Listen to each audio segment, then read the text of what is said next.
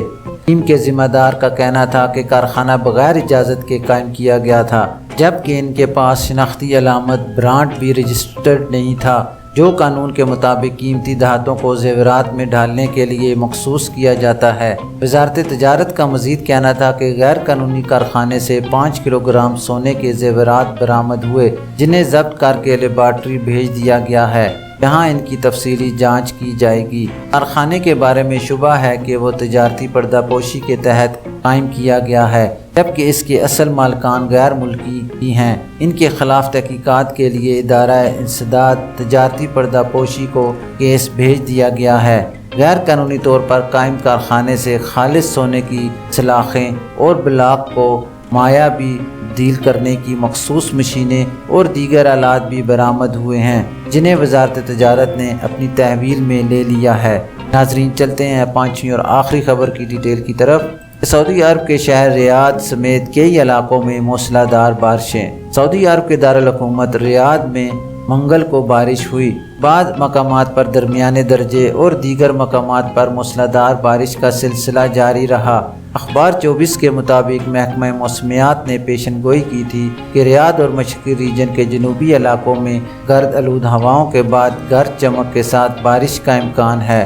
عاجل web site کے مطابق ماہر موسمیات عبدالعزیز الحسینی نے ٹویٹر پر بیان میں کہا کہ سعودی عرب کے بیشتر علاقوں میں بدھ اور جمعرات کو درجہ حرارت معمول سے زیادہ رہے گا۔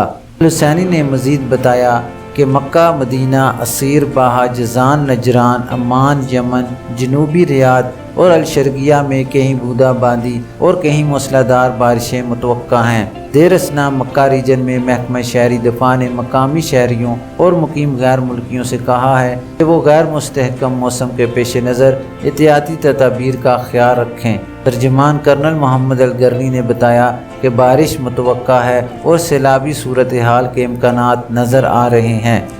ناظرین، یہ تھی ابھی تک کے لیے خاص خبریں۔ ملتے ہیں نیکسٹ بٹن میں خاص خبروں کے ساتھ۔ خبرنامہ ختم کرنے سے پہلے میں تمام مسلمان بہن بھائیوں سے گزارش کروں گا کہ اپنی نمازوں کا خاص خیال رکھیں اور کوشش کریں کہ ہر نماز اس کے وقت پر ادا کی جائے۔ اپنے گھروں کے ارد گرد جتنا ممکن ہو پودے، درخت اور پھول اگائیے تاکہ ماحولیاتی آلودگی کو کم کیا جا سکے۔ اپنا خیال رکھیے اور دوسروں کا بھی۔ اللہ حافظ۔